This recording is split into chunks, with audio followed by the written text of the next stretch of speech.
자, 오늘 요한계시록 두 번째 시간입니다. 요한계시록 6장에서 11장 말씀을 공부하는 시간입니다. 지난 시간에는 요한계시록의 첫 부분인 1장부터 5장까지 내용을 살펴봤습니다. 자, 오늘부터 계시록의 중심 부분으로 들어갑니다. 여기에 이제 심판의 사이클들이 이제 나오는데, 이 계시록에는 심판의 사이클이 3개가 있다 그랬죠. 오늘 그 두 사이클이 등장하게 됩니다. 자, 이 과정들을 거치면서 하나님께서 죄인들에게 얼마나 엄중한 심판을 내리시는지, 그리고 구원받은 자녀들을 어떻게 보호하시는지를 살펴보게 됩니다. 계시록에 총 3개의 심판의 사이클이 있는데, 첫 번째로 나오는 것이 이제 7 인을 떼는 사이클, 그다음에 두 번째가 7 나팔 부는 거, 그 다음에 이제 다음 시간에 배울 건데요. 이거는 7 대접을 쏟는 내용이 이제 차례대로 설명되어 나옵니다. 자, 그런데 우리가 명심해야 할 것은 이 사이클들이 시간 순서별로 배열된 것이 아니라는 사실입니다. 자, 같은 내용을 다른 각도에서 바라보고 다른 용어와 개념을 사용해서 설명한다는 것을 이해해야 됩니다. 자, 이 원칙은 심판의 사이클 내에도 그대로 적용이 됩니다. 예를 들어서 두 번째 인을 뗄 때 일어나는 현상이 반드시 시간적으로 첫 번째 인을 뗀 후에 발생하는 현상으로 이해하지 말아야 되고, 각 부분이 동일한 하나님의 심판을 다른 각도에서 설명한다고 이해할 필요가 있다는 말입니다. 자, 서양인의 사고방식은 어떤 주제를 설명할 때 일정한 논리적 혹은 시간적 순서대로 사고하고 설명합니다. 그러나 히브리적 사고방식은 그렇지 않습니다. 그런 순차적 설명에 제한받지 않고 한 주제를 다양한 시각에서 바라보며 부분을 부각하고 확대해가면서 전체를 설명하는 방법을 사용합니다. 요한계시록이 꼭 그렇습니다. 요한계시록은 사탄에게 속한 무리가 심판받고 어린 양에게 속한 신자들이 구원받는다는 동일한 주제를 다채로운 이미지를 사용해서 이야기하는데, 이것이 매번 다른 형식으로 반복돼서 강조하게 됩니다.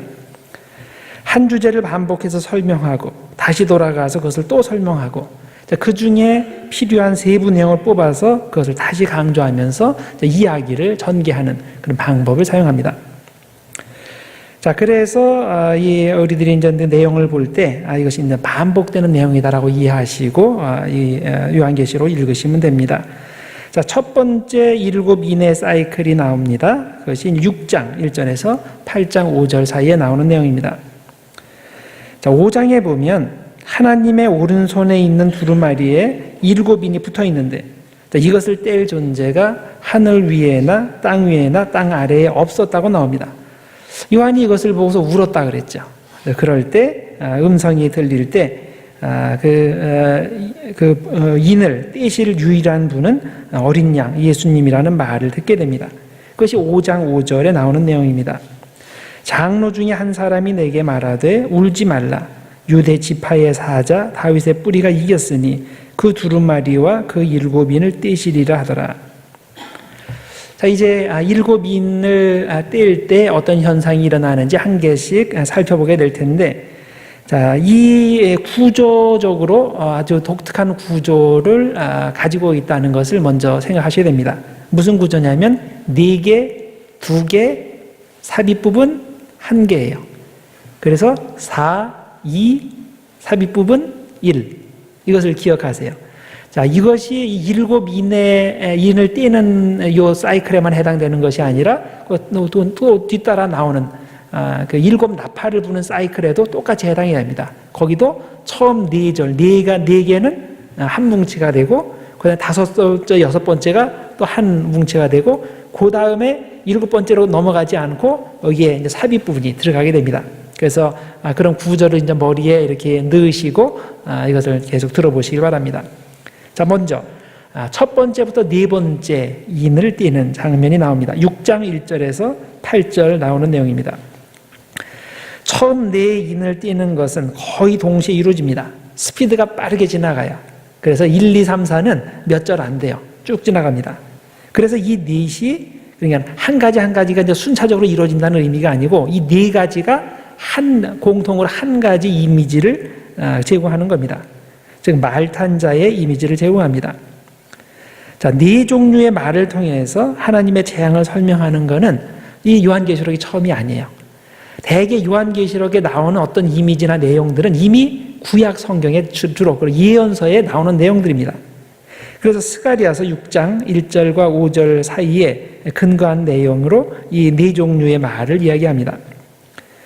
자, 요한은 이 스가랴의 환상에서 그 말들의 종류와 색깔만을 사용합니다. 자, 스가랴서에서는 그 말들이 각각 색깔별로 병거를 끌고 있다고 말하고 병거를 끄는 사람에 대해서는 언급이 없는데 계시록에서는 이 말을 탄 사람을 언급합니다. 자, 첫째 말은 흰 말입니다. 정복자의 모습을 그리고 있는 거예요. 즉 로마 제국의 모습을 이 흰 말로 표현을 합니다. 둘째 말은 붉은 말입니다. 서로 죽이는 일, 즉 전쟁을 일으키는 모습입니다. 자, 셋째 말은 검은 말입니다. 전쟁으로 인한 기근과 인플레이션을 상징합니다. 넷째 말은 청황색 말입니다. 전쟁으로 인해 수많은 사람이 죽는 것을 의미합니다. 자, 이 첫째에서부터 넷째로 이동하면서 점점 강도가 세지죠. 다 전쟁에 대한 내용인데 계속 애드가 되면서 이게 점점 심해지는 겁니다. 모두 말이라는 이미지를 사용하고 전쟁에 관한 메시지를 전합니다. 그래서 이 네 가지를 한 의미, 한 전쟁이라는 이미지를 보여주는 것으로 여러분들 이해하시면 됩니다. 자, 이상 네 인을 떼일 때는 급속하게 이게 스피드 있게 진행이 되는데 이 다섯 번째와 여섯 번째는 보다 슬로우 다운, 천천히 진행이 됩니다. 자, 다섯 번째와 여섯 번째 인을 떼는 장면은 6장 9절에서 17절 사이에 나오는 내용입니다. 자, 첫째부터 넷째까지는 말의 이미지를 사용하면서 땅 위의 전쟁을 설명했습니다. 그런데 다섯째와 여섯째는 하늘의 장면을 그립니다. 일종의 이런 거예요. 이제 카메라를 딱 이렇게 카메라 기사가 사진을 찍는데 이 땅 위의 것을 1, 2, 3, 4를 쭉 하고 나서 다섯 번째, 여섯째는 하늘로 이렇게 올려가지고 하늘에서 일어나는 일을 여기서 이제 설명을 하는 겁니다. 자, 다섯째 인을 뗄 때 하늘에서 순교자들이 하나님께 기도하는 장면이 나오죠. 6장 10절. 큰 소리로 불러 이르되 거룩하고 참되신 대주제여 땅에 거하는 자들을 심판하여 우리 피를 갚아주지 아니하시기를 어느 때까지 하시려 하나이까 하니. 자, 어느 때까지 이렇게 우리가 순교를 당해야 됩니까? 이렇게 하나님께 호소를 하자 하나님께서 대답해 주시는 것이 뭐냐면 조금만 기다려라. 곧 해결될 테니 조금만 기다려라. 그렇게 말씀을 하셨습니다. 우리는 이것을 계시록 읽는 것을 듣는 소아시아 지역의 교인들을 생각하며 읽을 필요가 있습니다. 그것 교인들이 지금 박해받으며 순교당하고 있는데 사실 그 책임은 로마 당국에게 있는 것이 아니었습니다.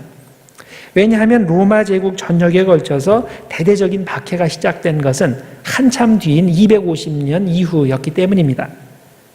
요한계시록이 대상으로 하는 소아시아 교인들은 그래서 로마 당국으로부터 직접 박해를 받은 것이 아니라 로마의 종교 시스템, 즉 황제 숭배 시스템에 적극 동조하는 그 소아시아 지역의 세력들로부터 박해를 받은 겁니다. 그들은 직접 로마의 명령을 받은 건 아니었지만은 알아서 로마에 충성하는 그런 그 지방의 세력들인 겁니다. 또 이런 박해는 간헐적으로 이루어졌고 또 한 지역에 국한해서 이루어졌습니다. 결국 소아시아 지역의 그 사람들의 처지에서 생각해 볼 때 고난의 1차적인 책임은 그 지역 지도층에 있고 궁극적인 책임은 로마에 있는 것입니다. 이런 박해의 구조가 반영된 것이 계시록 13장에 나오는 두 짐승입니다. 이제 다음 시간에 배우게 될 텐데요. 거기 보면 용이 나오고 그다음에 두 짐승이 나와요. 용은 사탄을 의미하는 거고 두 짐승은 먼저 이제 첫 번째 짐승이 나오는데 이 첫 번째 짐승은 용에게서 권세를 받은 세력이에요. 이건 로마를 의미합니다. 그리고 또 이 첫 번째 짐승이 두 번째 짐승에게 또 권세를 이렇게 주는데 이 두 번째 짐승이 사람들에게 666 표를 주어서 첫 번째 짐승, 즉 로마의 황제를 경배하게 강요하는데 그게 바로 그 소아시아의 지역 지도층이라는 겁니다. 그래서 지금 하나님의 교회를 박해하는 것이 크게 이제 세 가지가 있는 거예요. 이것이 이제 결국은 똑같은 거지만은 나누자면 용은 사탄이 있는 거고, 이게 제일 위에 있는 거고, 그 다음에 로마의 황제가 있는 거고, 이것이 첫 번째 짐승으로 나오는 거고, 그 다음에 그것의 명을 받아서 실제적으로 박해를 가하는 그 지역의 그런 그 박해의 세력들, 소아시아 지역의 세력들, 이게 두 번째 짐승으로 나오게 됩니다. 더 자세한 내용은 다음 시간에 설명을 드리겠습니다. 자, 그리고 이제 여섯 번째 인을 떼게 되는데, 이때 일어나는 일은 우주적 차원의 재앙이 일어납니다. 구약의 예언자들이 주님의 날에 임할 때 일어나는 현상으로 설명한 것들이 이 부분에 요약되어 나타납니다. 6장 17절에 보면 요한은 이 날을 가리켜서 진노의 큰 날로 부릅니다. 이 진노의 큰 날이 주의 날, 똑같은 말입니다. 자, 그 내용을 살펴보면 다 구약에서 나오는 내용들이에요. 자, 큰 지진이 일어나는 거. 자, 이건 학개서 2장 6절과 7절에 나오는 내용입니다. 이렇게 돼 있어요. 만군의 여호와가 이같이 말하노라. 조금 있으면 내가 하늘과 땅과 바다와 육지를 진동시킬 것이요, 또한 모든 나라를 진동시킬 것이며. 자, 이건 지진을 말하는 거죠. 전체가 다 흔들린다는 거. 이 구약에 나오는 내용입니다. 또 해가 검은 털로 짠 상복같이 검어지고 달이 피같이 변한다, 이런 내용이 나오는데, 이것은 요엘에서 2장 31절에 나오는 내용입니다. 여호와의 크고 두려운 날이 이르기 전에 해가 어두워지고 달이 핏빛같이 변하려니와, 이런 내용이 나와요. 또 계시록에 보면 별이 무화과 떨어지는 것과 같이 그렇게 떨어지고 하늘이 말리는 것 같이 사라진다는 내용이 나오는데, 이것도 이사야서 34장 4절에 나오는 내용입니다. 하늘의 만상이 사라지고 하늘들이 두루마리같이 말리되 그 만상의 쇠진함이 포도나무 잎이 마름 같고 무화과 나무 잎이 마름과 같으리라. 그리고 이제 전체적으로 보면 이 내용이 마가복음 13장에 나오는 그 말세의 징조와 비슷합니다. 주님의 날이 이르기 직전에 일어나는 우주적 재앙들, 그리고 그런 재앙을 당하는 사람들의 공포심을 가장 강렬하게 표현하는 것이 계시록 6장 15절과 16절입니다. 땅의 임금들과 왕족들과 장군들과 부자들과 강한 자들과 모든 종과 자유인이 굴과 산들의 바위 틈에 숨어 산들과 바위에게 말하되 우리 위에 떨어져 보좌에 앉으신 이의 얼굴에서와 그 어린 양의 진노에서 우리를 가리라. 자, 지금 아주 고통이 아주 극에 달한 그런 상태에 있는 거죠. 그래서 지금까지 첫 번째 인 떼는 것부터 여섯 번째 인 떼는 것까지 살펴봤는데, 당시의 박해 상황에서 이 편지 읽는 것을 듣는 소아시아 교인들에게는 이 점점 긴장감이 고조가 돼서 여섯 번째 인을 뗄 때는 아주 최고조에 달하게 된 거죠. 그래서 이 마지막에는 우주적 차원의 재난이 겹치면서 이 땅의 권세자들과 부자들이 굴과 바위 틈에 숨어서 산이 무너져 그 자리에서 죽고 싶을 정도로 공포심이 극에 달합니다. 물론 이 이야기를 듣는 사람들의 마음에도 긴장감이 극에 달합니다. 자, 여섯 번째 인을 떼는 게 이 정도로 이렇게 무서운 일인데, 일곱 번째 인을 뗀다면 어떤 일이 벌어지게 될까요? 그런데 곧바로 일곱 번째 인 떼는 이야기로 넘어가지 않고 중간에 이제 다른 이야기가 삽입이 됩니다. 그것이 7장이에요. 삽입 부분. 이 부분에서는 14만 4천 명이 하나님의 인을 받고서 하나님을 찬양하는 이야기가 나옵니다. 사람들은 두루마리에 달린 그 일곱 번째 인이 떼질 때 얼마나 엄청난 재앙이 내릴 것인가, 이걸 지금 기대하고 있는데, 요한은 지금 그런 사람들에게 구원받는 신자의 이마에 찍는 다른 종류의 인에 대해서 설명하고 있는 겁니다. 다시 말해서 요한이 해주는 이야기는 계속 인에 대한 이야기예요. 봉인, 이건 똑같은 말이에요. 인에 대한 스프라기스라는 그런 단어인데 계속 인치는 것에 대한 이야기지만은 편지에 달린 그 인과는 다른 종류의 이마에 찍는 그런 인을 지금 이야기하는 거죠. 자, 우선 7장 1절에 보면 네 천사가 땅의 사방의 바람을 잠깐 붙잡아둡니다. 그 이유는 하나님께 속한 14만 4천 명이 인을 받기까지 시간을 주기 위해서입니다. 그래서 이렇게 되어 있어요. 7장 3절 이르되 우리가 우리 하나님의 종들의 이마에 인치기까지 땅이나 바다나 나무들을 해하지 말라 하더라. 그러면 이마에 인치는 이야기도 계시록에 처음 나올까? 아닙니다. 역시 구약에서 나오는 내용이에요. 자, 에스겔서 9장 4절 이하에 그 이마에 인치는 내용이 나옵니다. 하나님께서 환상 중에 에스겔에게 명령하시는데, 자, 예루살렘 성읍에서 일어나는 온갖 종류의 가증한 일로 말미암아 탄식하는 참신자들이 있는데, 자, 그들의 이마에 인을 찍어라. 그리고 그 표를 가지지 않은 사람들을 다 죽이라. 이런 환상을 보게 됩니다. 자, 그것을 계시록의 요한계시록에서 그 이미지를 이용해서 그 메시지를 전하는 겁니다. 자, 그러면 14만 4천 명의 이마에 인을 치라. 이게 무슨 뜻일까요? 인을 치라는 것은 누구에게 속했는지를 분명히 하라는 말입니다. 소속을 분명히 하라는 말입니다.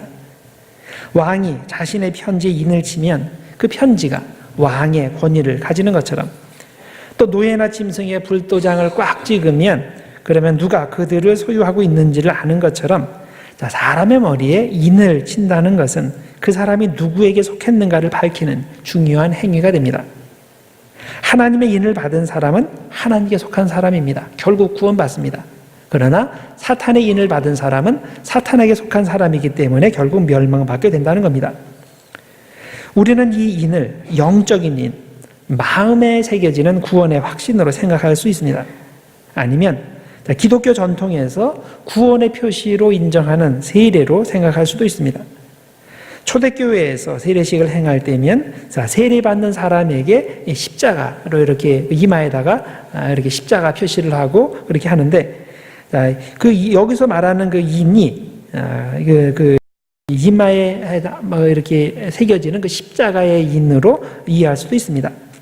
세례를 통해서 하나님의 백성이 되고 하나님께 속한 사람이 되는데, 십자가 사인을 받은 사람은 하나님께서 보호하신다는 의미로 이해할 수도 있습니다. 자, 어쨌든 중요한 것은 이것이 어떤 식으로 이해하든 인을 받는다는 것은 이건 하나님께 속했다. 하나님께서 책임지시고 보호해 주시고 구원해 주신다. 그런 의미입니다. 자, 그런데 이단들은 이 14만 4천을 어떻게 이해하죠? 영적인 의미로 이해하지 않고 아주 진짜 14만 4천 명으로 이해를 하죠. 사실 이 14만 4천은 12 곱하기 12 곱하기 1000, 이 완전수예요. 그래서 완전한 수, 구원받기로 하나님께 택하신 완전한 사람들을 반드시 인친대로 구원하신다. 이제 그런 의미가 있는 건데, 이단들은 이단이 처음부터 크게 시작하는 것이 아니니까 자그마하게 시작을 할 때는 일단 14만 4천까지는 숫자가 올라가야 돼요. 그래가지고 14만 4천 명만 구원받을 테니까 열심히 14만 4천 채울 때까지 열심히 전도하라고 그렇게 강요를 하고 또 착취하기도 하고 그렇습니다. 그렇게 하다가 그 숫자에 거의 다다르게 되면 어떡하죠? 그러면 작전을 바꿔야죠. 그때부터는 이걸 문자적으로 해석하지 않고 그때 영적으로 해석을 하기 시작합니다. 이거는 문자적인 해석이 아니고 영적인 의미가 있기 때문에 이제 더 숫자가 많아져야 된다. 이렇게 이야기를 하죠. 자, 어쨌든 이 14만 4천은 문자적 의미가 없습니다. 영적인 의미예요. 자, 어떤 근거에서 우리들이 그렇게 이해합니까? 우선 계시록에서 14만 4천은 완전을 의미하는 상징어이기 때문이죠. 완전수인 12와 다른 완전수인 10의 배수이기 때문입니다. 하나님이 자녀로 삼아주신 사람은 하나도 빼놓지 않고 완전하게 모두 구원해 주신다는 뜻입니다. 또 12지파에서 12,000명씩 뽑아서 인을 친다고 했는데, 그래서 여러분들 성경 거기 계시록에 읽어보시면 12지파 그 이름이 쭉 나오는데, 여러분들이 그걸 잘 읽어보시면 이게 실제 이스라엘의 12지파가 아니에요.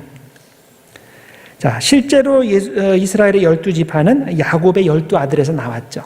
그 야곱의 12아들 중에서 실제로 이스라엘 지파가 된 거는 약간 변동이 있죠. 우선 그 야곱의 12아들 중에서 레위는 그 지파가 아니죠. 지파긴 지파인데 이 땅을 기업으로 받은 지파는 아니에요. 왜 그러냐면 레위인들은 각 지파 이렇게 흩어져서 들어가서 살았죠. 그래서 각 지파들의 성결을 위해서 흩어져서 살았기 때문에 따로 이렇게 땅을 크게 배정받은 것이 없습니다. 그러면 11개가 되죠. 그럼 어떻게 12지파가 될까요? 요셉의 두 아들 에브라임과 므낫세가 그 둘로 나누어서 한 집 한 집씩 돼서 그래서 총 이스라엘의 12지파가 되는 겁니다. 자, 그런데 이 계시록에 나오는 12지파는 그 이스라엘의 그런 실제 12지파 이름이 아니에요. 그렇다고 야곱의 그 12 아들들의 이름도 아니에요. 자, 어떻게 차이가 나냐면 이 기존의 12지파에서 단이 빠져요. 그 단 지파가 거기 없습니다.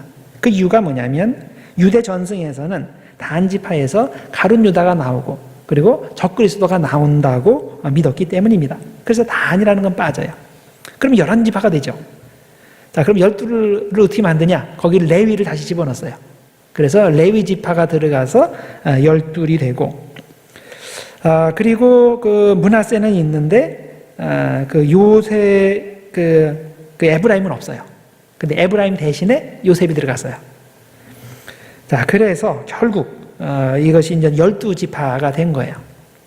그리고 또 한 가지 이 리스트의 특이한 점은 제일 먼저 나오는 지파가 어떤 지파죠? 유다 지파예요. 자, 왜 유다 지파가 제일 먼저 나왔을까요? 예수님께서 그 유다 지파에서 나오셨기 때문에 제일 처음 등장하는 거죠. 자, 이렇게 계시록에서 실제 야곱의 12 아들이나 아니면 실제 12지파의 이름과는 다른 이름을 사용했다는 것이 무슨 뜻이겠습니까? 이건 문자적 의미가 있는 게 아니라 영적인 의미가 있다는 뜻이겠죠.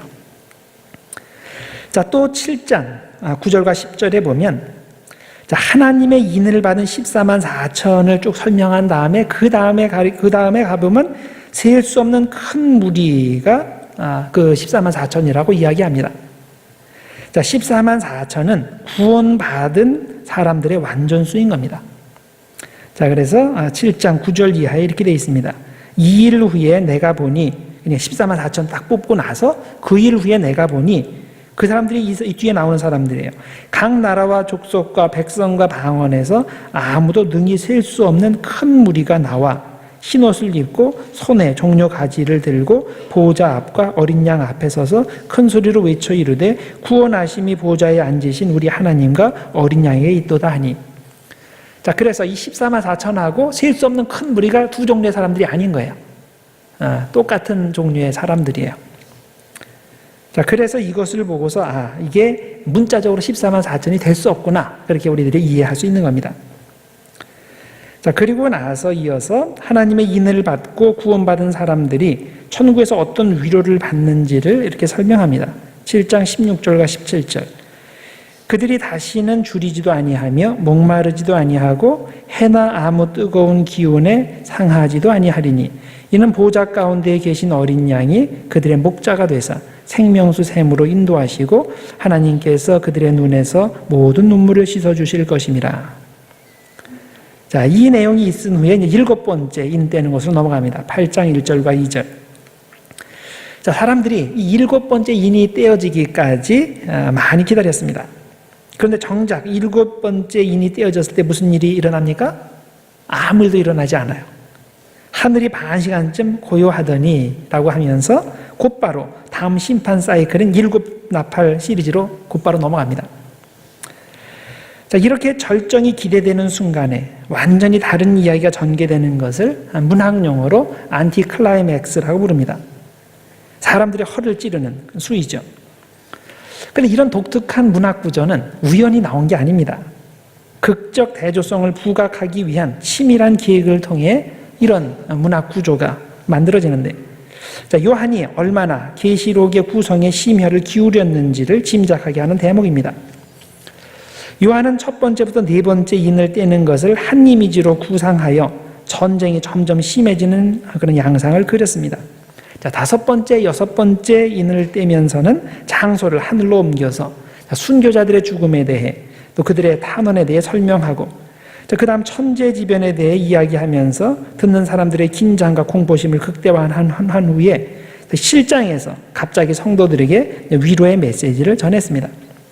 자, 극심한 박해와 고난 중에서도 하나님의 인을 받은 사람은 하나님께서 한 사람도 놓치지 않고 다 구원하시고, 마지막 하늘에서는 어떤 종류의 해도 없고 어떤 비극적인 상황 때문에 눈물 흘리는 일도 없을 거란 그런 위로의 메시지를 전했습니다. 자, 그리고 나서 7번째 인을 땜과 동시에 두 번째 심판 사이클로 넘어가게 된 겁니다. 자, 8장 6절부터 11장 19절까지 7나팔 심판의 사이클이 있습니다. 자, 일곱 나팔을 부는 것은 일곱 인을 떼는 것과 기본적으로 같은 메시지를 전합니다. 곧 하나님의 심판과 위로의 메시지입니다. 이 두 사이클이 공유하는 동일한 메시지는 그들의 동일한 구조를 사용하는 것으로 효과가 배가 됩니다. 자, 첫 번째 사이클과 마찬가지로 이 두 번째 사이클도 구조가 똑같아요. 4 플러스 2 플러스 그 다음에 삽입 구절이 들어가고 플러스 나머지 일곱 번째. 형식이 똑같습니다. 자, 일곱 인의 경우와 마찬가지로 이곳에 첫 번째에서 네 번째 나팔은 크게 하나의 이미지를 제공하고 다섯 번째, 여섯 번째 나팔도 하나의 이미지를 제공합니다. 또 일곱 인의 경우와 마찬가지로 처음 네 나팔 불 때는 몇 절 안 돼요. 속도가 빠르게 쭉 지나가고, 근데 다섯 번째와 여섯 번째 나팔 부는 것은 굉장히 천천히 진행합니다. 또 마지막 일곱 번째 나팔이 등장하기 전에 다른 이야기가 길게 들어가는데, 자, 이번에는 앞의 경우에 비해서 분량이 2배나 돼요. 앞에 그 인을 뗄 때 여섯 번째와 일곱 번째 사이에는 한 장이 들어갔어요. 근데 이 경우에는 이제 2장이 들어가게 됩니다. 그리고 이제 일곱 번째 나팔을 불 때도 역시 앞의 경우와 같이 완전히 다른 분위기가 연출됩니다. 계속 어떤 그 환난과 고난에 대한 얘기가 막 증대되다가 그 다음에 중간에 2장이 삽입 부분으로 들어가서 마침내 일곱 번째 나팔이 딱 불게 될 때 완전히 다른 분위기, 즉 경배와 찬양의 분위기가 전개됩니다. 자, 먼저 8장 6절에서 13절 사이에 나오는 첫 번째에서 네 번째 나팔에 대해서 설명을 드립니다. 자, 일곱 인을 떼는 환상에 이어서 일곱 나팔을 부는 환상이 이어지는데 여기에서 일곱 천사에 대한 언급이 나옵니다. 자, 앞에 인을 떼는 것은, 앞에 인은 누가 뗐어요? 어린 양이 뗐죠. 그렇죠? 어린 양이 인을 뗐는데 이 일곱 나팔은 일곱 천사들이 불게 됩니다. 자, 왜 일곱 천사일까? 전통적으로 하나님 앞에서 직접적으로 임무를 받고 그 임무를 수행하는 천사가 일곱 있다고 알려져 있습니다. 물론 일곱만 있는 게 아니겠죠. 그렇지만 상징성이 있기 때문에 7이라는 숫자를 사용하는 겁니다. 자, 우리가 사용하는 그 개신교 성경에는 천사 이름이 둘이 나와 있어요. 천사장 둘. 누구누구죠? 미가엘하고 가브리엘. 둘만 나오죠. 그런데 그 카톨릭 카톨릭에서 사용하는 그런 외경이라든가 다른 성경에 보면 토빗이라는 성경이 있고 또 이디오피아 에녹서를 보면 나머지 5 천사의 이름이 등장을 합니다. 그 이름이 라파엘, 유리엘, 라구엘, 사리엘, 레미엘 뭐 이런 천사들이에요. 뭐 이런 건 알아두실 필요는 없고 7개가 있구나. 우리가 가진 성경에는 2개가 나오고 다른 데 5개가 나온다. 이렇게 이해하시면 됩니다. 자, 우선 천사들이 첫째부터 넷째 나팔을 부는 것을 살펴보면 이 내용이 마치 출애굽기에 기록된 10가지 재앙을 생각나게 합니다. 첫째 나팔을 부니까 피 섞인 우박과 불이 나와서 식물의 3분의 1이 타버립니다. 둘째 나팔을 부니까 큰 지진이 일어나서 바다가 피로 변하고 물고기들이 3분의 1이 죽고 어업이 큰 타격을 받습니다. 셋째 나팔을 부니까 하늘에서 별이 떨어져서 물의 3분의 1이 쓴쑥이 됩니다. 쓴쑥은 그 동물이 된다는 거예요. 그래서 사람들이 그것을 마시고 많이 죽습니다.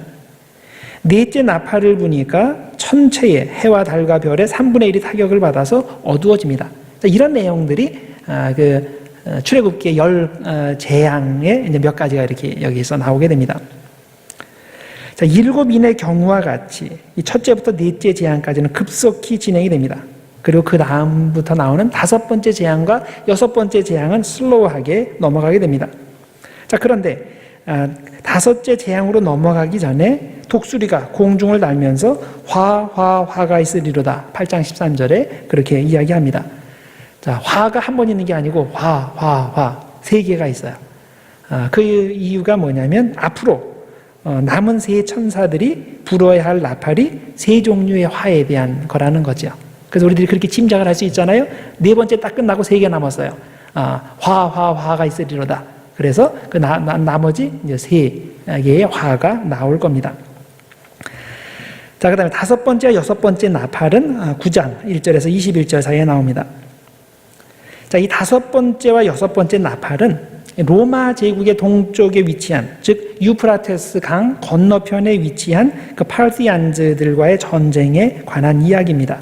이 파르티안들은 그 이란족 사람들이에요. 그래서 항상 그 로마 제국하고 그쪽하고 이제 계속 오랜 동안 전쟁을 했는데 그 경계가 유프라테스 리버인 거예요. 그래서 여기에 이제 그 내용이 나옵니다. 자, 그래서 첫 번째부터 네 번째 나팔은 천재지변으로 사람들에게 간접적으로 해를 입히는 것에 대한 예언이었는데, 다섯 번째, 여섯 번째 나팔은 사탄의 세력이 등장해서 직접적으로 사람들을 죽이는 것에 대한 예언이 됩니다. 자, 다섯 번째 나팔이 불게 될 때 황충이, 즉 메뚜기 떼가 무저갱에서 올라오는데, 이 무저갱은 bottomless pit이에요. 그러니까 아주 그 바닥이 없는 아주 깊은 그런 그 구덩이, 그런 뜻이겠죠. 자, 거기에서 이 메뚜기 떼가 올라오는데, 이건 단순히 식물을 먹어 치우는 메뚜기 떼가 아니죠. 이 요한계시록에 나오는 이제 모든 것들이 다 이게 상징적인 그런 의미가 있는 거지 실제적으로 그렇다는 얘기가 아니에요. 이 메뚜기 떼가 그래서 사실은 이제 무시무시한 전투병들, 즉 유프라테스 강 건너편에서 넘어오는 그 무시무시한 그 파르티안 군대들이라는 겁니다.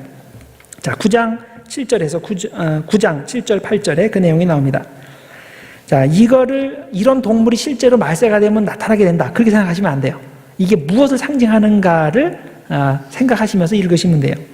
황충들의 모양은 전쟁을 위하여 준비한 말들 같고, 그 머리에 금 같은 관 비슷한 것을 썼으며, 그 얼굴은 사람의 얼굴 같고, 또 여자의 머리털 같은 머리털이 있고, 그 이빨은 사자의 이빨 같으며. 여기 보면 같으며라는 말이 계속 반복이 되죠. 뭐 사자의 이빨이다, 뭐 이렇게 사람의 얼굴이다, 이렇게 딱 부러지게 얘기 안 하고 같으며 얘기하는 이유는 뭐냐면 이게 비유적인 표현이라는 거죠. 자, 이들의 임무가 뭡니까? 이마에 하나님의 인을 받지 않는 사람들을 골라서 해치는 겁니다. 자, 9장 4절. 그들에게 이르시되 땅의 풀이나 푸른 것이나 각종 수목은 해하지 말고 오직 이마에 하나님의 인침을 받지 아니한 사람들만 해하라 하시더라. 자, 여기서도 마찬가지예요. 땅의 푸른 것, 각종 수목 해하지 말라. 이거는 그런 거를 실제적인 그런 그 식물들을 해하지 말라, 그런 의미가 아니겠죠. 이것도 역시 하나님께 속한 사람들, 그런 푸른 사람들을 해하지 말라는 영적 의미가 있는 거죠.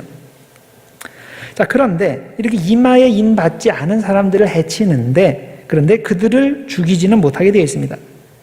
마치 전갈에 쏘여서 죽을 만큼 괴로워하지만 절대 죽을 수 없는 상태로 5달을 지내도록 되어 있습니다. 여기서 5달이라는 말도 제한성의 의미입니다.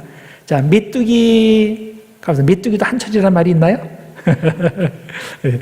메뚜기가 활동하는 게 5달 정도래요. 그래서 이게 제한적이다라는 그런 의미에서 5달을 여기서 이야기하는 겁니다. 이 부분에서 우리가 주목해야 할 것이 11절입니다. 그들에게 왕이 있으니 무저갱의 사자라. 히브리어로는 그 이름이 아바돈이요, 헬라어로는 그 이름이 아볼루온이더라. 이 한국어로 번역하는 아볼루온이라고 했는데, 원래의 그 발음은 아폴리온 아니면 아폴루온, 그거예요. P를 한국식으로 이제 B라고 이제 발음을 해서 그런 건데, 어쨌든 아폴루온입니다. 자, 아바돈, 아폴루온 둘 다 파괴자라는 뜻입니다. 그런데 여러분들이 아폴리온 이런 단어를 들으면 그리스 로마 신 중에 누가 생각납니까? 당연히 아폴로가 생각이 나죠. 왜 여기서 아폴로라고 하냐면, 이 요한이 이제 아폴로를 아폴론으로 변형해서 여기서 사용하는 건데, 이 로마의 황제들이 숭배한 신이 아폴로예요. 그리고 그 니로 같은 황제는 내가 새 아폴로다, 새로 나타난 아폴로 신이다, 이렇게 얘기를 했어요. 자, 그래서 요한이 무저갱에서 나오는 메뚜기 떼의 리더를 아폴루온이라고 부른 이유는 뭐냐면, 로마 황제는 자신을 신격화하지만 사실은 그게 신이 아니고 아폴루온, 파괴자일 뿐이라는 의미가 여기 있는 겁니다. 그래서 로마 황제를 신으로 섬기면 안 된다, 그거는 오히려 하나님의 나라를 파괴하는 그 파괴자일 뿐이다, 그렇게 얘기하는 거죠. 자, 그리고 이제 천사가 6번째 이제 나팔을 불게 되는데, 자, 동쪽 유프라테스 강 쪽에서 엄청난 수의 마병대가 달려오는 그림이 있습니다. 자, 이들도 역시 위에서 말한 메뚜기 떼와 같습니다. 파르시안들입니다. 이들은 하나님의 인을 받지 못한 사람들을 직접적으로 죽이게 되는데, 이 재앙에서 살아남은 사람들은 여전히 깨닫지 못하고 회개하지 않습니다. 자, 9장 20절과 21절에 회개하지 않는 모습을 이렇게 설명합니다. 이 재앙에 죽지 않고 남은 사람들은 손으로 행한 일을 회개하지 아니하고 오히려 여러 귀신과 또는 보거나 듣거나 다니거나 하지 못하는 금, 은, 동과 목석의 우상에게 절하고 또 그 살인과 복술과 음행과 도둑질을 회개하지 아니하더라. 자, 이렇게 해서 6번째 나팔 부는 것, 즉 2번째 화가 끝났습니다. 왜 이것이 2번째 화인가 하면 8장 13절에서 세 선사들이 불어야 할 화가 3번 있다고 이미 얘기를 했죠. 5번째, 6번째, 7번째 그 나팔이 남았다라고 했기 때문입니다. 자, 그런데 실제로 5번째 나팔을 불고 관련 내용을 설명하고 나서 마지막 9장 12절에 첫째 화는 지나갔고 이제 둘이 남았다고 언급했습니다. 자, 그리고 곧이어 둘째 화로서 6번째 나팔을 부는 이야기를 했습니다. 자, 그러면 이제 화가 하나 남았죠. 7번째 나팔 부는 이야기로 넘어가야 됩니다. 자, 그런데 요한은 이 부분에서 긴 삽입 부분을 삽입을 합니다. 7인을 뗄 때와 똑같은 지점에서 딴 이야기를 하면서 듣는 사람들의 그 긴장감을 지속을 시키는 겁니다. 자, 삽입 부분, 그래서 이제 10장과 11장, 11장 14절까지 이어집니다.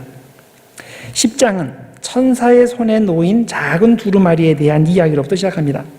그런데 갑작스럽게 이 그 작은 두루마리 이야기하다 갑작스럽게 7 우레가 소리를 내어 말하는 것이 들립니다. 그러니까 또 소리가 들리잖아요. 그러니까 그 2번째 사이클이 막 지나가는 중간에 또 7 시리즈가 또 나오는 거야. 그래서 이제 그걸 받아 죽으려고 막 이렇게 적으려고 그러는데 음성이 들리기를 그건 받아 적지 말라. 그런 음성이 들렸습니다. 자, 왜 그랬을까?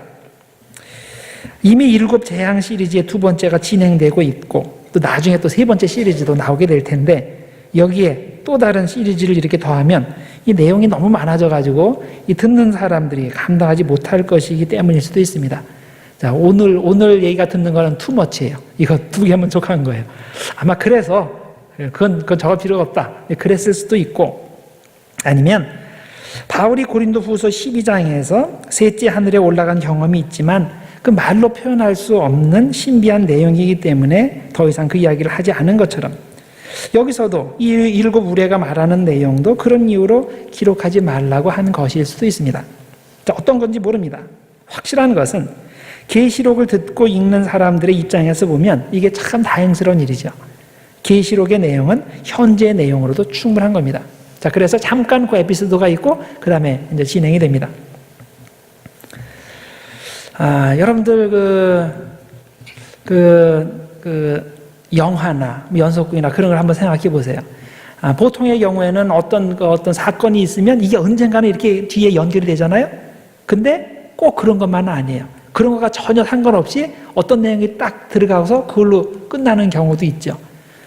이것이 이제 그 현대 그 마더니즘으로 올수록 이제 그런 기법들이 많이 적용이 되는데, 가령 뭐 옛날에 나온 것들이 어떤 영화 제목이 딱 있는데 그 제목하고 내용과 전혀 상관없는 그런 경우들도 있죠. 그런 종류의 이제 기법들로 생각해 볼 수 있습니다. 자, 그래서 10장에 가면 본격적으로 작은 두루마리를 먹으라는 그런 그 이야기가 나옵니다. 자, 여기에서 우리는 요한이 다시 한번 구약의 이미지를 사용하는 것을 봅니다. 하나님의 말씀을 증언해야 할 사람이 두루마리를 먹고 소화하고 그것을 담대히 선포하라는 내용. 자, 이거는 요한계시록에 처음 얘기하는 게 아니에요. 이미 또 구약에 있는 내용입니다. 에스겔서 3장 1절에서 3절 사이에 나오는 내용입니다. 자, 그러면 하나님의 심판을 예언하는 2번째 사이클이 끝나기 전에 왜 요한은 이런 예언자의 이미지를 사용합니까? 자, 자신이 전하는 지금 전하는 내용은 꾸며낸 이야기가 아니라 하나님께서 주신 말씀이고 그것을 먹고 소화한 내용을 지금 이야기하는 것이라는 뜻입니다. 요한은 여기서 하나님의 말씀을 받은 증언자로서의 권위를 부각하는 겁니다. 그래서 10장 10절과 11절에 그 내용이 나옵니다. 내가 천사의 손에서 작은 두루마리를 갖다 먹어버리니 내 입에는 꿀같이 다나 먹은 후에 내 배에서 쓰게 되더라. 그가 내게 말하기를 내가 많은 백성과 나라와 방언과 임금에게 다시 예언하여야 하리라 하더라.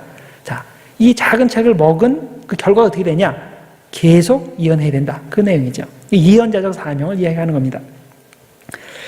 자, 그런데 이 표현에서 우리가 두 가지를 주목할 필요가 있습니다. 첫째는 입에는 꿀같이 달지만 뱃속에서는 쓰게 되었다는 표현입니다. 하나님의 말씀을 받을 때에는 기쁘게 받지만 그 내용이 너무나 고통스러운 내용이었다는 거죠. 그 말씀을 소화하려고 하니 너무나 힘든 말씀, 심판의 말씀이라는 겁니다.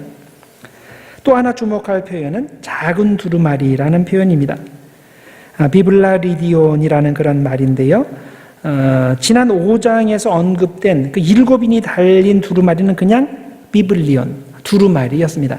우리가 바이블이 여기서 나온 건데, 그런데 왜 여기에서는 작은 두루마리라는 표현을 사용할까요?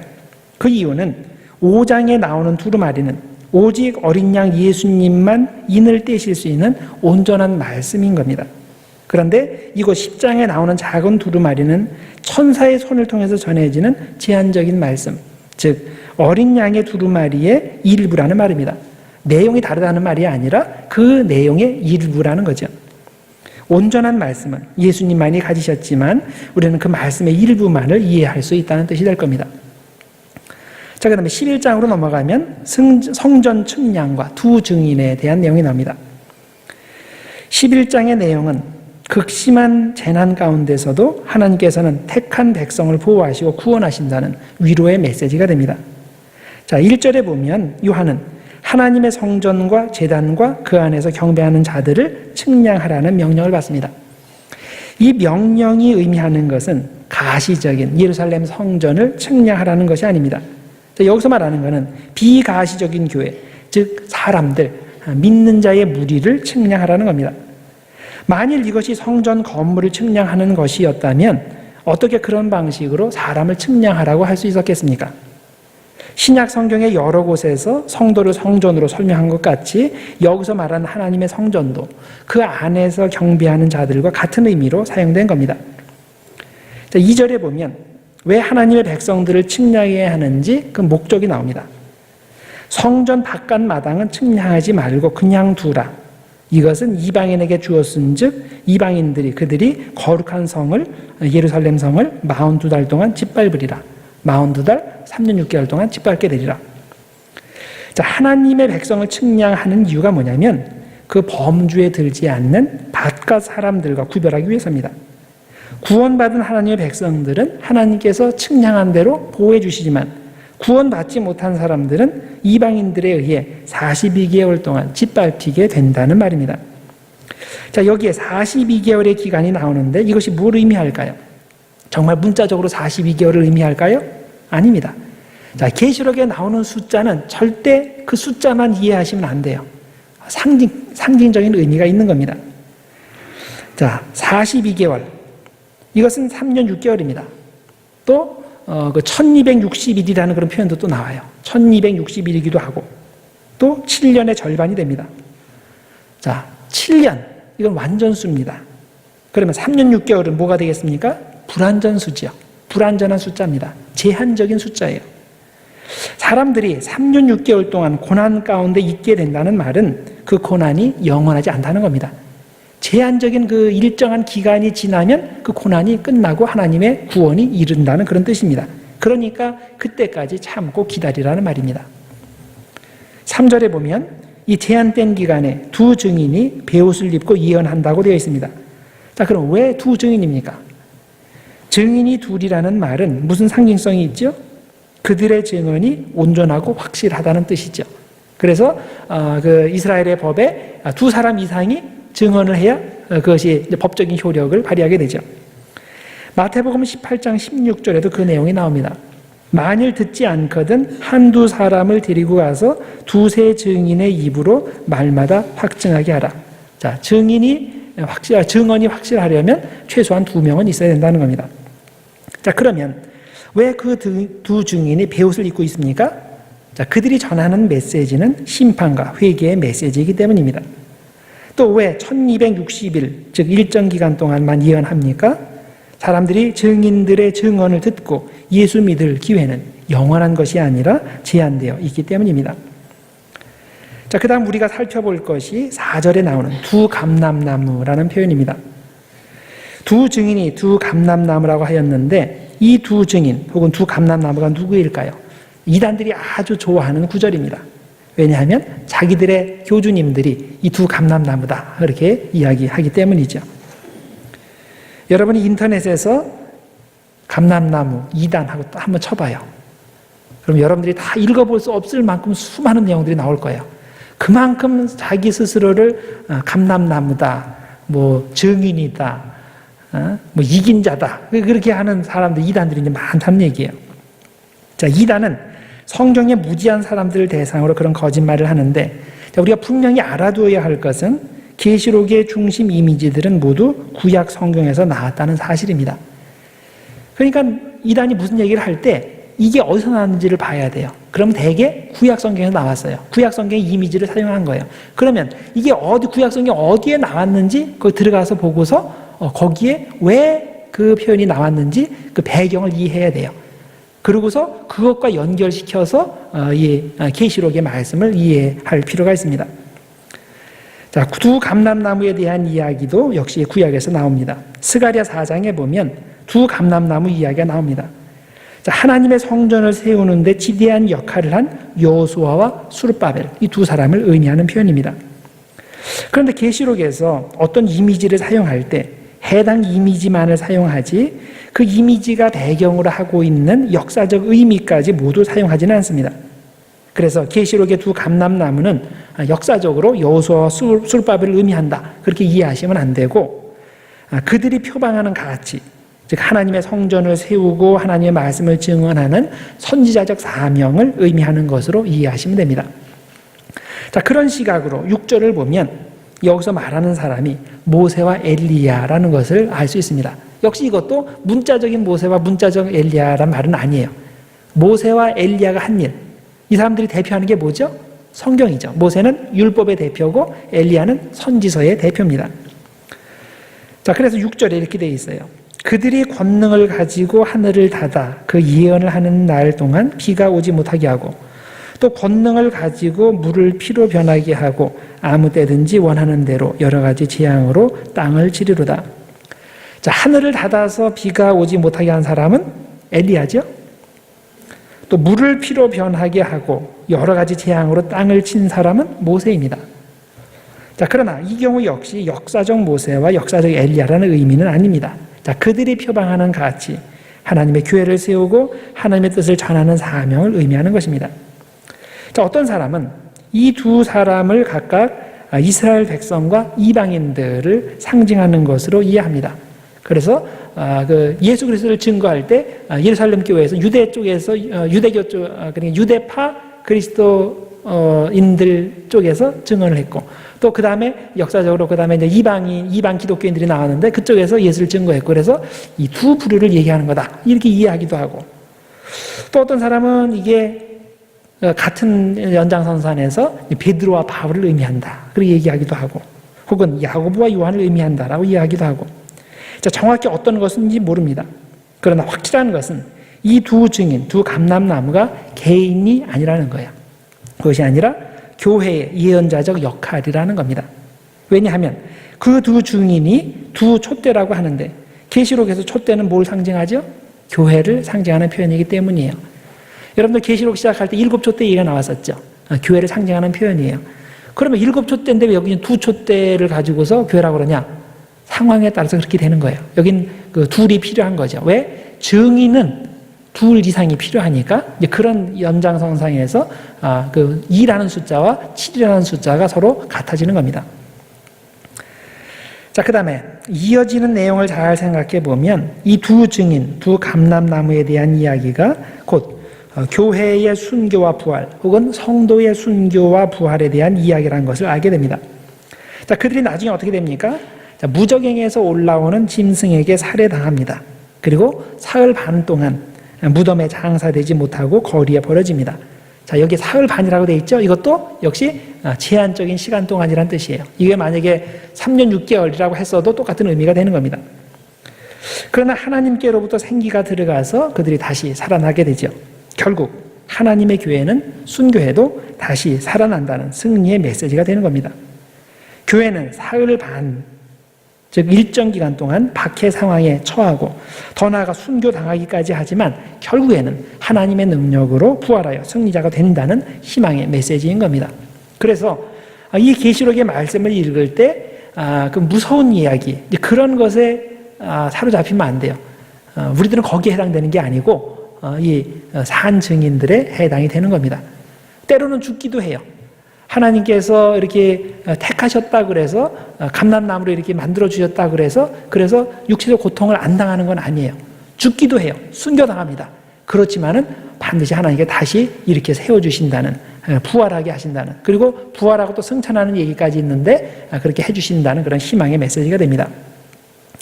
자, 그 다음에 7번째 나팔이 이제 11장 15절에서 18절 사이에 나옵니다.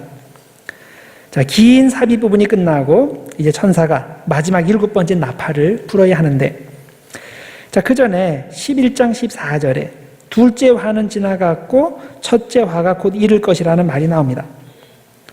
자, 원래 처음 화를 언급한 것은 4번째 나팔을 분 후였습니다.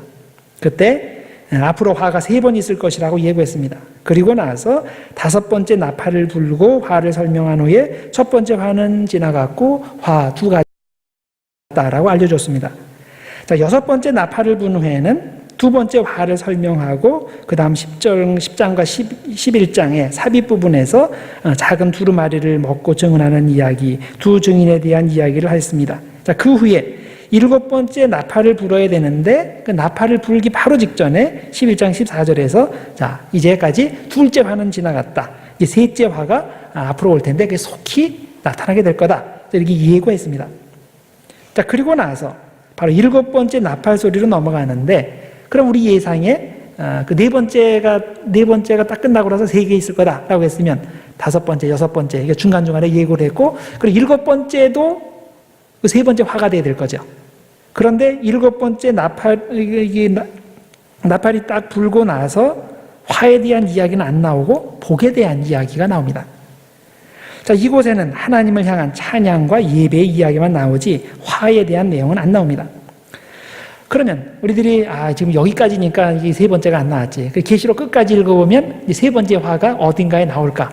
그러면 여러분들이 이제 생각하면서 3번째가 어디 나올까 하고서 읽어보는데 아무리 눈 씻고 읽어봐도 3번째 화는 나오지 않습니다. 영영 안 나와요. 셋째 화가 속히 이르리라 라고 하면서 사람들에게 잔뜩 기대하게 해놓고 영원히 3번째는 안 나오는 겁니다. 혹시 요한이 이걸 까먹었을까요? 아니면 사람들의 긴장 상태를 유지시킴으로써 잘 듣게 하려고 그런 훌륭한 기법을 사용한 것일까요? 요한계시록은 치밀히 계획되고 작성된 글입니다. 요한이 밤에 환상을 보고 그 다음날 일어나서 곧바로 계시록을 쭉 써내려간 게 아니라는 말입니다. 요한은 하나님께서 주신 환상을 마음 깊이 새기고 묵상하고 정리하고 자신의 문학적 소양을 최대한 발휘해서 계시록을 작성한 겁니다. 물론 그렇게 요한의 정성이 들어갔다고 해서 하나님의 성령이 덜 역사했다는 의미는 아닙니다. 하나님은 사람의 재능을 사용해서 뜻을 전하시지 사람을 로봇처럼 아니면 키보드처럼 사용하시지 않습니다. 하나님은 요한의 문학적 소양을 통해서 당시 박해당하는 신자들에게 또 현대의 반기독교적 사회에서 투쟁하는 신자들에게 위로와 희망의 메시지를 전하시는 겁니다. 하나님의 인을 받은 사람은 천재지변으로 난리가 난 상태에서도 안전하게 보호됩니다. 하나님은 한 사람도 잃지 않고 택하신 백성 모두를 구원하십니다. 자, 이것이 요한계시록의 메시지입니다. 자, 제가 지금까지 장황하게 이 전체 내용을 쭉 설명을 드렸습니다. 여러분들이 잘 아는 성경의 경우는 제가 이런 기본 내용들은 아시는 걸로 넘어가고 그 다음에 제가 중요한 주제들을 뽑아서 말씀을 드리는데, 하도 이게 요한계시록은 상징적인 이야기들이 많아서 이거 제가 전체적으로 좀 자세하게 말씀을 드렸습니다. 그 중에서 이 내용 중에서 그래도 요한계시록 기독의 중심이 되는 독특한 그런 내용 몇 가지를 또 말씀을 드리겠습니다. 첫 번째로 말씀드릴 것이 어린 양에 대해서입니다. 이 어린 양이라는 표현은 요한계시록에 굉장히 많이 나옵니다. 그리고 어린 양의 피, 어린 양이 희생당한 그 대속의 그런 역사, 이런 것들이 요한계시록에 많이 나오는데, 예를 들어서 요한계시록 7장에 보면 하나님의 인을 받은 14만 4천 명이 흰옷을 입고 하나님을 찬양하는 하늘의 장면이 나오는데, 여기에 주인공이 어린 양이죠. 자, 이때 요한은 그들이 누구인지 아느냐 하는 질문을 받습니다. 모른다고 하니까 이런 대답이 주어집니다. 7장 14절. 그가 나에게 이르되 이는 큰 환난에서 나오는 자들인데 어린 양의 피에 그 옷을 씻어 희게 하였느니라. 자, 이 구절의 의미가 무엇일까요? 실제로 예수님의 붉은 피가 그들의 부정한 몸을 씻었다는 말일까요? 그들의 옷을 씻었다는 말일까요? 그렇지 않습니다. 이것은 역시 비유적인 표현입니다. 그들은 예수 그리스도의 희생적 죽음을 통해 그 구속의 피의 은혜를 통해서 죄의 용서함을 받았다는 뜻입니다.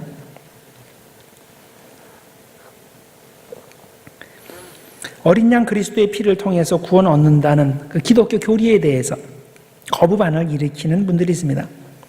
다른 고상한 방법도 있을 텐데 왜 기독교는 그런 원색적인 가르침에 집착하는가? 기독교의 하나님이 정말 사랑의 하나님이라면 꼭 그런 잔인한 방법을 통해서 사람을 구원하셔야 하는가? 예수님의 고상한 윤리적 가르침이라든가 약자 편에서는 그 예수님의 정치적 견해를 믿는 것이 구원의 조건이라면 많은 사람들이 별 거부감 없이 예수를 믿을 텐데 왜 하필 예수님의 그 어린 양의 피라든가 십자가의 죽음이라든가 이런 극단적인 것들을 믿고 받아들여야 구원 얻는다고 하는가? 자, 이런 의문을 가진 분들이 있습니다. 그런 분들에게 이렇게 대답할 수 있습니다. 구원의 문제에 관해서는 하나님의 방법과 기준이 중요하지 나 자신의 방법이나 기준은 전혀 중요하지 않은 겁니다. 왜냐하면 나를 구원할 능력이 있는 분은 오직 하나님 한 분이시기 때문입니다. 나는 나 자신의 능력으로 구원받을 수 없고 오직 하나님의 은혜로서만 구원받을 수 있는데, 자, 하나님께서는 그때 하나님의 기준과 방법을 우리에게 요구하시는 겁니다. 하나님의 기준이 뭡니까? 내가 거룩한 사람, 즉 깨끗한 사람이 되어야 한다는 겁니다. 그런데 이 기준에 부합할 사람은 이 세상에 하나도 없죠. 그래서 하나님의 방법이 필요한 겁니다. 하나님이 제정해 주신 구원의 방법은 뭡니까? 바로 어린 양 예수 그리스도의 피를 의지하여 회개하고 용서받고 깨끗함 받는 겁니다. 그러면 내가 어린 양의 피로 깨끗하게 된다는 것이 예수를 마음으로 믿어 구원을 얻는다는 것뿐일까요? 나는 아무 노력도 하지 않는데 어린 양의 피가 알아서 나에게 다가와서 내 죄를 깨끗하게 씻기고 나를 천국으로 인도한다는 의미일까요? 그렇지 않습니다. 계시록 7장 13절과 14절에 보면 구원받은 자들이 과연 어떤 종류의 사람인지를 이렇게 설명합니다. 장로 중 하나가 응답하여 나에게 이르되 이 흰옷 입은 자들이 누구며 또 어디서 왔느냐? 그가 나에게 이르되 이는 큰 환난에서 나오는 자들인데 어린 양의 피에 그 옷을 씻어 희게 하였느니라. 자, 여기에 두 가지 표현에 주목할 필요가 있습니다. 하나는 큰 환난에서 나오는 자들이라는 표현입니다. 자, 이들이 누구냐? 시험과 환난이 올 때 그것에 굴복하지 않고 믿음을 지킨 사람들인 겁니다. 현재 여러 가지 고난을 겪고 있는 분들이 있다면 오늘 이 말씀에 위로를 받으시길 바랍니다. 예수 잘 믿고 구원받는 사람은 이 세상에서 고난을 면제받고 편안히 천국 가는 사람들이 아닙니다.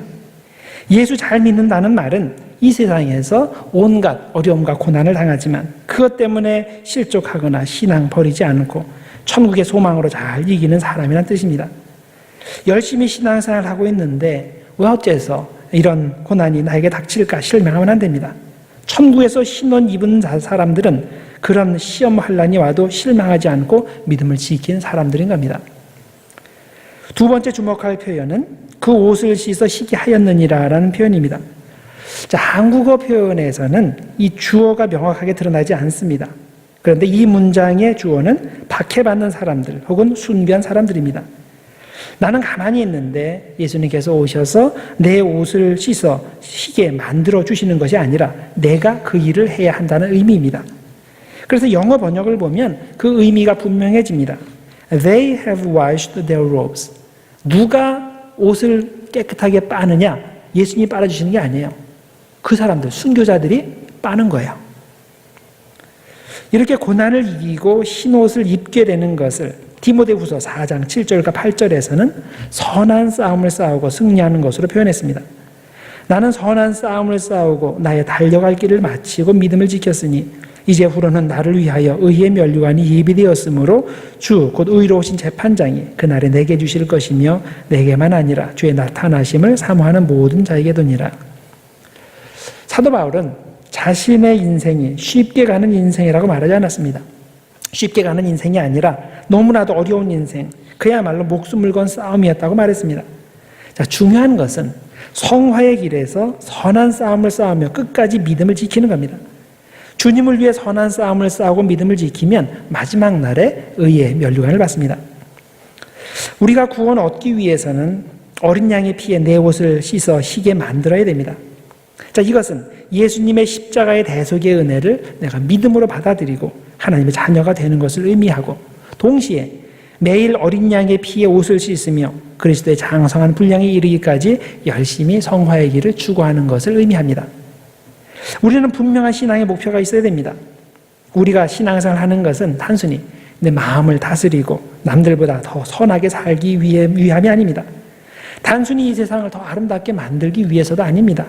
아니면 우리 아들, 딸들에게 도덕적 유산을 남겨주기 위해서도 아닙니다. 우리가 예수 믿고 신앙생활을 하는 이유는 어린 양의 피에 옷을 빨고 깨끗하고 희게 되는 겁니다. 천국에서 주님을 뵙게 될 때 흰옷을 입고 주님을 경배하는 것입니다. 여러분은 어린 양이신 예수님의 피로서 깨끗함 받고 다 천국에 갈 준비가 돼 있으신 분들입니까? 매주일 교회에 나오는 사람 중에도 천국에 가지 못할 사람이 있습니다. 세례 받고 예수님을 주님으로 고백한 사람 중에도 천국에 가지 못할 사람이 있습니다. 예수 이름으로 귀신을 내어쫓고 여러 가지 기적을 행해도 천국에 못 들어가는 사람이 있습니다. 천국에는 누가 들어가냐? 바로 어린 양의 피로서 깨끗하게 된 사람만이 천국에 들어갈 수 있습니다. 어린 양의 피로 매일 자신의 옷을 깨끗이 씻어 흰옷 입은 분들이 모두 되시길 바랍니다. 자, 그 다음에 또 한 가지 말씀드릴 것은 계시록의 기본 메시지입니다. 계시록은 두 가지 타겟이 있어요. 회개해야 될 사람들에게는 어떤 재앙의 소식, 경고를 하면서 회개하라고 촉구하는 거고, 또 하나는 반대로 정말 하나님의 의를 위해서 고난받고 순교당하는 그런 상황에 처한 사람들을 위로하고 천국의 소망으로 세워주는 그 두 가지 역할을 하게 됩니다. 그래서 먼저 심판에 대한 내용을 먼저 말씀드립니다. 계시록은 회개해야 될 사람들에게 심판을 경고하고 회개를 촉구하는 내용입니다. 7 나팔을 부는 이야기에서 땅 위에 재앙이 내리는 양상을 보면 그 재앙들이 일률적으로 모든 생물과 자연에 미치지 않는다는 것을 발견합니다. 자, 수목의 3분의 1, 바다의 3분의 1, 강의 3분의 1, 해와 달과 별의 3분의 1. 자, 이런 것만 해를 입습니다. 자, 그 다음에 사탄의 세력이 나타나서 직접적으로 사람을 죽일 때도 전체가 죽지 않고 일부만 죽게 됩니다. 왜 그럴까? 3분의 2는 회개하고 하나님께로 돌아오라는 뜻입니다. 죽을 만큼의 고통을 통해서 자신의 죄를 깨닫고 주님께로 돌아오라는 뜻입니다. 이런 이유로 그런 엄청난 고통 가운데서도 그들의 생명은 보존되었습니다. 자, 9장 5절과 6절에 그 내용이 나옵니다. 그러나 그들을 죽이지는 못하게 하시고 5달 동안 괴롭게만 하게 하시는데 그 괴롭게 함은 전갈이 사람을 쏠 때에 괴롭게 함과 같더라.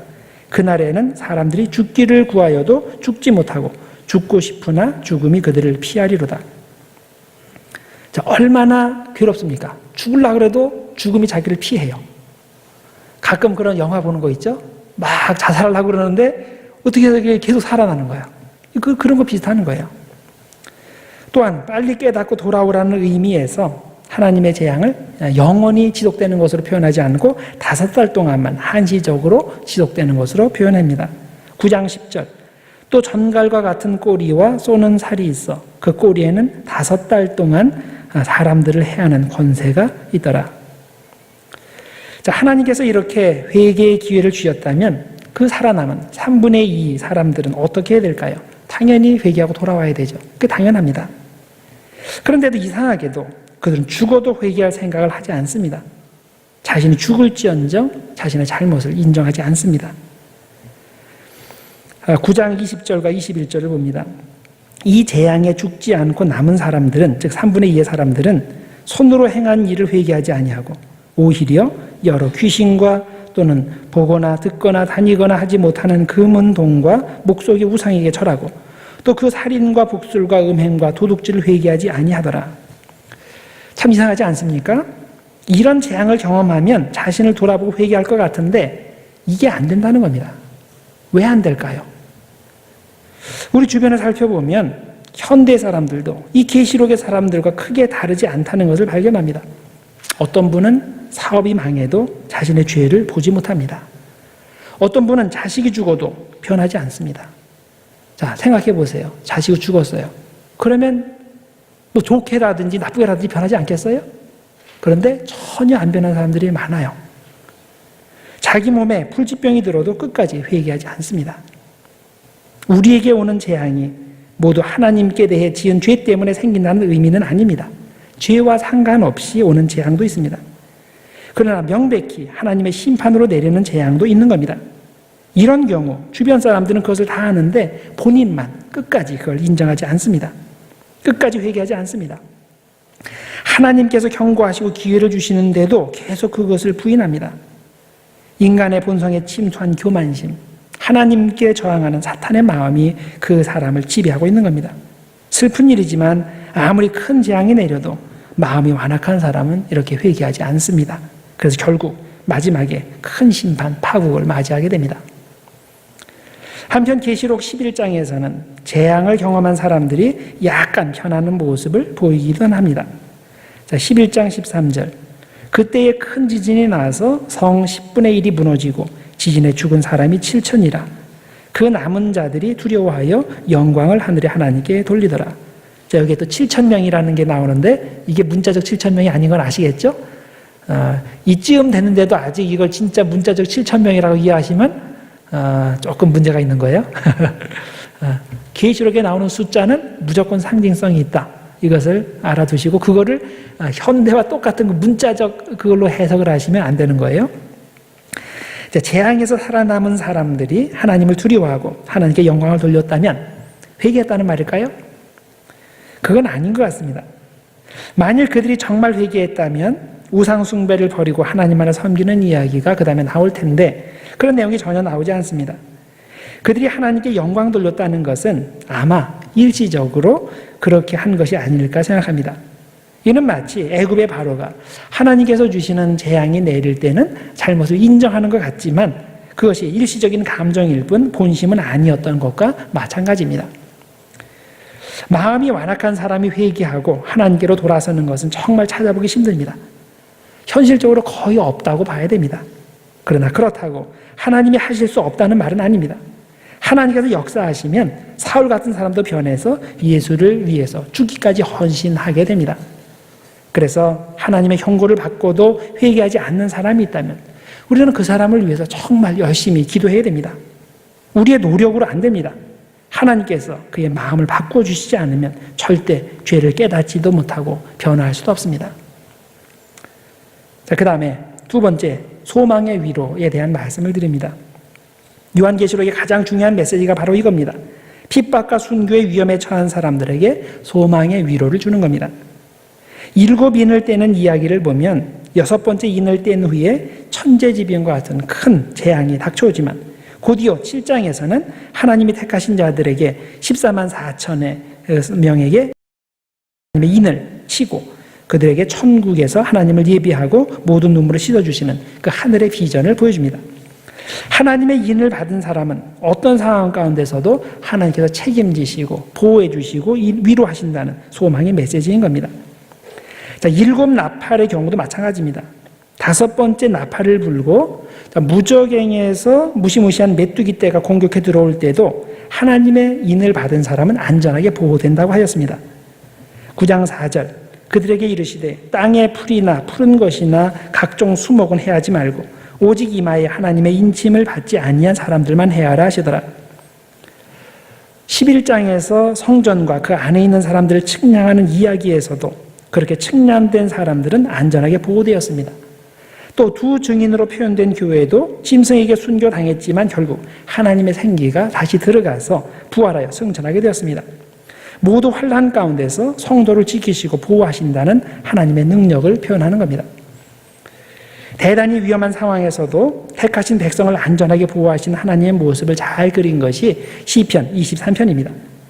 다윗은 자신이 푸른 풀밭과 쉴만한 물가로 인도받는 평안한 모습을 노래하는 것 같은데 사실은 그렇지 않습니다. 그렇게 평안한 상황이 아닙니다. 다윗의 현재 상황은 뭡니까? 사망의 음침한 골짜기 안에 다녀야 하는 상황입니다. 원수들이 나를 어떻게 잡아먹을까 노려보고 있는 상황입니다. 그런데 하나님께서 택하신 다윗을 어떻게 보호하신다고 했습니까? 다윗이 사망의 음침한 골짜기 안에 있어도 절대 공격받지 않는다는 겁니다. 왜냐하면 주님의 지팡이와 막대기가 보호하시기 때문입니다. 아무리 위험한 곳에 있어도 주님께서 나를 지켜주시는데 내가 어떻게 공격받고 해를 받는가 이 말입니다. 또 아무리 원수들이 다윗을 잡아먹으려고 노려보고 있어도 주님께서는 오히려 그들을 보는 눈앞에서 다윗에게 파티를 열 수 있는 큰 상을 차려주시고 또 그 머리에 기름을 발라주신다고 했습니다. 그 이유가 뭡니까? 다윗은 하나님께서 선택하신 사람이기 때문입니다. 계시록의 표현을 사용하면 다윗은 하나님이 인치신 사람이기 때문입니다. 여러분이 다윗이라면 이런 상황에서 어떤 기분이 들까? 한번 상상해 보시기 바랍니다. 지금 여러분이 사망의 음침한 골짜기 안에 있어요. 그것을 지나가야 돼요. 어디에서 공격이 들어올지 모릅니다. 발밑에는 어떤 함정이 파여 있는지 모릅니다. 그런데도 하나님의 지팡이와 막대기가 여러분을 지켜주십니다. 또 지금 원수들이 노려보고 있습니다. 조금이라도 실수하면 잡아먹으려고 노려보고 있습니다. 그런데 하나님께서 그들이 노려보고 있는 그 상황에서 여러분에게 큰 상을 차려주시고 여러분의 머리에 기름을 발라주십니다. 기분이 어떨까요? 그래도 나를 노려보고 있는데 걱정이 되지 않을까요? 두렵지 않겠습니까? 아니면 너무 긴장이 될까요? 아니면 너무 기쁠까요? 아니면 다윗같이 푸른 초장을 거니는 평온함 그런 걸 느낄까요? 주님이 인치신 사람은 어떤 상황 가운데서도 하나님의 보호를 받는 특권이 있습니다. 그 특권이 여러분에게 있는 거예요. 그것을 알고서 그것을 믿음으로 누리시기를 바랍니다. 이것이 계시록이 우리에게 주는 메시지입니다. 어떤 상황 가운데서도 하나님께서 인치시고 책임지신 사람은 반드시 구원하시고 보존하십니다. 그런 믿음을 가지고서 계시록을 그런 믿음의 눈으로 읽으시고 또 이것이 어떤 패배자의 그런 기록이 아니라 승리자의 기록이라는 것을 여러분들이 읽으시고 또 그것을 통해서 여러분들 현재 삶 가운데 담대하게 주님의 이름을 증언하는 여러분들 되시기를 주님의 이름으로 축원합니다. 기도하겠습니다. 하나님 아버지 감사합니다. 오늘도 주님의 말씀을 하러 가심을 감사합니다. 계시록의 말씀을 통해서 환난 가운데 어려움 가운데 있지만 믿음을 굳건하게 지키려는 우리에게 하나님께서 위로의 말씀을 주시는 줄 믿습니다. 하나님 아버지 하나님께서 인치신 사람은 어떤 상황 가운데 있더라도 사망의 음침한 골짜기를 다닐지라도 하나님께서 지켜주시고 반드시 보호하신다는 그 말씀에 의지하여 우리들이 두려워하지 말고 담대하게 하나님의 자녀로서 신앙생활을 할 수 있도록 하나님 축복하시고 인도하여 주시옵소서. 예수님의 이름으로 기도드립니다. 아멘.